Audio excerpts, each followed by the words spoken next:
May hapon guys. Narami rin sa kuwang silingan guys. Ito akong balay sa babaw. Silingan rami. May maran rin guys oh. 50 daw kilo.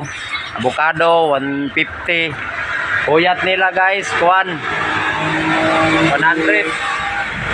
Karansilyo guys 50. Daging food 50. Marang 50 kilo guys. Akong idol guys. Dun. Ano may dire guys no? Yan dire natin. Shout out ko na yung kanya. Alaw to. Out to guys. Kini palalo sila guys. Kaya po guys no. So, kita tong ganahag do riyan, diri lang mo dapit. Unas managa. Parsada pa yung buluta kay guys, ug hapon. Amping lang ta kanon na sa tong panginabuhi no.